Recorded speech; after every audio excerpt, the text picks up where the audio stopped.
வணக்கம். ரெட்டை சுடர் பயணத்தில் ஃபிசிக்கல் ஹெல்த் ஏன் இம்பார்ட்டன்ட் அப்படின்னு கேட்டிங்கன்னா, இந்த பயணத்தை ஃபுல்லுமே பார்த்திங்கன்னா எனர்ஜி வைஸ் தான் எல்லாருக்குமே தெரிஞ்சிருக்கும். எனர்ஜி வைஸ் தான் இது இயங்கிகிட்ருக்கும் நம்மளுக்குள்ள. ஸோ என்ன அப்படின்னு கேட்டிங்கன்னா, மோஸ்ட்லி நரம்பு மண்டலம், ஹார்ட்டு, அப்புறம் ஹார்மோன்ஸ் இதுகளால் தான் இது செயல்படும். பிராணசக்தி இருக்கிறதுனால இது மூலமாக தான் இந்த செயல்படுறதுனால அது நம்ம ஹெல்த் இல்லை அப்படின்னா இது எல்லாமே பாதிப்பாகும். ஸோ என்ன அப்படின்னு கேட்டிங்கன்னா, ஏன் உடல்நலம் ரொம்ப முக்கியம் அப்படின்னா, இது எல்லாருக்கும் தெரியும். ஹை ஃப்ரீக்வன்சி எனர்ஜி நம்ம பாடிக்குள்ளே போகும்.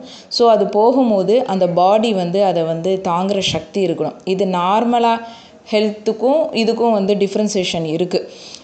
ஏன் அப்படின்னா, இது ரொம்ப இன்டென்ஸான எனர்ஜி எல்லாமே எனர்ஜி வைஸ் தான் இருக்கிறதுனால, இப்போது நீங்கள் ஹார்ட் சக்ரா ஆக்டிவேஷனாக இருக்கட்டும், குண்டலினி ப்ராசஸாக இருக்கட்டும், சோலார் ப்ளக்ஸஸ் ஹீட்டு, அப்புறம் சடன் டவுன்லோட்ஸ் ஆகும் மேலேருந்து, இது எல்லாமே வீக்காக இருந்துச்சு அப்படின்னு சொன்னால் ரொம்ப ஓவர்லோட் ஆயிரும். ஓவர்லோட் ஆகும்போது என்ன ஆகும் அப்படின்னு கேட்டிங்கன்னா, கோபம் வர ஆரம்பிச்சிடும், ஹார்ட் பால்பிட்டேஷன்ஸ் வர ஆரம்பிச்சிடும், பாடி ஷேக் ஆகும்.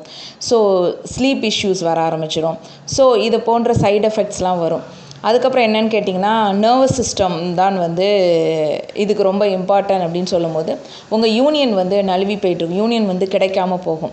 ஏன் அப்படின்னு கேட்டிங்கன்னா, இது 2 பேருடைய நர்வஸ் சிஸ்டம் தான் சிங்க்ரனைசேஷன் ஆகும். ரெண்டுமே சேர்கிற ப்ராசஸ், நர்வஸ் சிஸ்டம் சேர்கிற ப்ராசஸ். ஸோ நீங்கள் ரொம்ப ஓவர் ஸ்ட்ரெஸ்டாக இருந்தீங்களோ, ஸ்லீப் ரொம்ப, அதாவது தூக்கம் குறைவாக இருந்ததோ, ஹார்மோன்ஸ் இம்பேலன்ஸாக இருந்தால் இது ரெண்டுமே சிங்க்ரனைசேஷன் ஆகாது, ரெண்டுமே சேராது. ஸோ 2 பேருமே, அதாவது டிவைன் ஃபெமினினாக இருக்கட்டும், டிவைன் மேஸ்குலினாக இருக்கட்டும், என்ன பண்ணணும்னா அந்த நர்வஸ் சிஸ்டத்தை காம் பண்ணணும். அப்போ தான் அந்த கனெக்ஷன் ரொம்ப ஸ்மூத்தாக போகும். அதனால தான் body is the container for high love frequency. இருக்கிறதுலே ரொம்ப ஹை ஃப்ரீக்வன்சி எது அப்படின்னு கேட்டிங்கன்னா லவ் தான். ஸோ அந்த லவ் ஃப்ரீக்வன்சியை தாங்குகிற அளவுக்கு உங்கள் பாடி இருக்கணும். ஸோ ட்வின் ஃப்ளேம் எனர்ஜி பாடியில் என்ன இருக்கணும் அப்படின்னா, நல்லா டைஜஸ்ட் ஆகணும், முக்கியமாக ஸ்லீப் நல்லா இருக்கணும், தூக்கம் நன்றாக இருக்கணும், பேலன்ஸ்ட் ஹார்மோன்ஸ் பேலன்ஸ்டாக இருக்கணும். ஸோ இல்லை அப்படின்னா எனர்ஜி லீக்கேஜ் ஆகும், ஓவர்லோட் ஆகும், சரிங்களா? அதுக்கப்புறம் பேர்ன்ட் அவுட், அது பர்ஸ்ட் ஆகும். இந்த மாதிரிலாம் நிறைய நடக்கும்.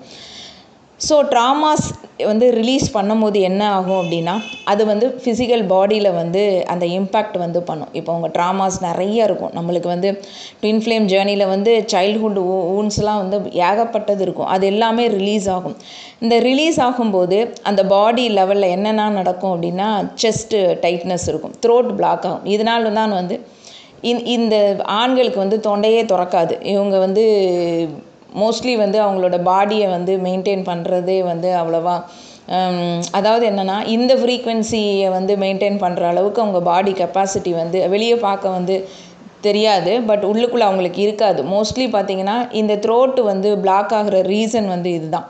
ஸோ லோயர் பேக் பெயின் வரும், அப்புறம் ஹெட் ப்ரெஷர் ஆயிரும், பாடி ஸ்ட்ராங்காக இருந்தால் தான் இது எல்லாமே ரிலீஸ் ஆகி ஸ்மூத் ஆகும். அப்போ தான் உங்கள் த்ரோட் சக்கரா, ஹார்ட்டு எல்லாமே ஓப்பன் ஆகும், சரிங்களா? அப்போது ஃபிசிக்கல் யூனியனுக்கும் இந்த ஹெல்த்தி பாடி ரொம்ப ரொம்ப இம்பார்ட்டன்ட். ஹார்மோனியஸ் யூனியன் வந்தாலும் ஃபிசிக்கல் யூனியனுக்கு அந்த ஹார்மோன்ஸ் ஸ்டேபிளாக இருக்கணும், நர்வஸ் சிஸ்டம் ஸ்ட்ராங்காக இருக்கணும். ஸோ கிரவுண்டட் எனர்ஜி எல்லாமே தெரிஞ்சிருக்கணும். அப்போ வீக் பாடி இருந்துச்சுன்னா பயம் வந்துடும். அதனால தான் அவாய்ட் பண்ணி ஓடுறாங்க. ஸோ எமோஷ்னல் ஸ்விங் இருக்கும். மேஸ்குலின் அண்ட் ஃபெமினினுக்கு புஷ் புல் இது நடந்துக்கிட்டே இருக்கும். இந்த பாடி தான் உங்களுடைய 5Dக்கும் உங்களுடைய 3D ரியாலிட்டிக்கும் கனெக்ஷன்ஸ் கொடுக்குற ஒரு பிரிட்ஜாக இருக்கும். ஸோ 5D எனர்ஜி பாடி ஃபிசிக்கல் மேனிஃபெஸ்டேஷன்ஸ் நடத்துறதுக்கு இதாக இருக்கும். அதுக்கப்புறம் பாடி வீக்காக இருந்துச்சுன்னா இந்த மேனிஃபெஸ்டேஷன் ரொம்ப ரொம்ப ஸ்லோவாயிரும். இப்போ உடல்நலம் தான் foundation of twin flame energy, சரிங்களா?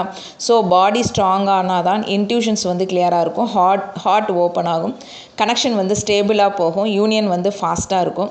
வீக்காக இருந்தால் ஃபியர், கன்ஃபியூஷன், எனர்ஜெட்டிக் டிஸ்கனெக்ஷன் ஆகும், யூனியன் டிலே ஆகும். முக்கியமாக யூனியன் டிலே ஆகும், ஹார்ட் இதாக இருக்கும்.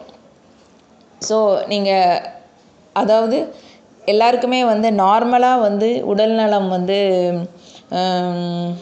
இதாக இருக்கிறது, நீங்கள் ஸ்டார்டிங் ஸ்டேஜில் இந்த ஜேர்னியில் இருக்கிற ஸ்டார்டிங் ஸ்டேஜில் நிறைய பேருக்கு வந்து இந்த ப்ராப்ளம்லாம் இருக்கும். ஸ்டார்டிங் ஸ்டேஜ் அப்படின்னு சொல்கிறதோட நிறைய பேருக்கு வந்து இப்போ என்கிட்ட ஒரு பொண்ணெல்லாம் வந்து அன்றைக்கி பேசும்போது பார்த்திங்கன்னா அவளை ரொம்ப ஸ்ட்ரெஸ் ஆக அது என்னன்னா இந்த பாடி வந்து வீக் ஆகிட்டே போகுது அப்படின்னு சொல்லிட்டு சொன்னான். அப்போ அவள் டவுன்ஃபால் ஆகிட்டுருக்குறா அப்படின்னு சொல்லிட்டு சொல்கிறா. ஸோ இதெல்லாம் வந்து உண்மை தான். அதனால தான் வந்து நல்ல ஸ்லீப், தூக்கம் வந்து நல்லா இருக்கணும். படுத்தோன்னே தூங்கிடணும். ஸ்ட்ரெஸ் எதுவுமே வந்து இருக்கக்கூடாது. இதெல்லாம் நீங்கள் பார்த்தா தான் வந்து அந்த உடம்பு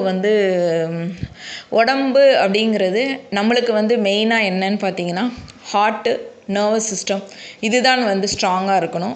அந்த மனோபலன், ஆன்மபலன் வந்து தேவை. அப்படிங்கும்போது உடம்பை வந்து காமாக, ஸ்ட்ரெஸ் ஃப்ரீயாக, மெயினாக வந்து ஸ்ட்ரெஸ் இருக்கக்கூடாது, அழுத்தம் வந்து கொடுக்கவே கூடாது, நல்ல தூக்கம் இருக்கணும்.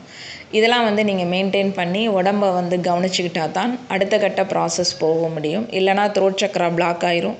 அப்புறம் வந்து ஹார்ட் பால்பிட்டேஷன்ஸ் வரும். இப்படி பல இது வந்து நடக்க ஆரம்பிச்சிடும். யூனியனுக்கு வந்து டிலே ஆகிட்டே இருக்கும். அது வந்து சுற்றிக்கிட்டே இருப்பீங்க நீங்கள். இதுதான் வந்து இன்னைக்குள்ள டாபிக். ஓகே, பாய்.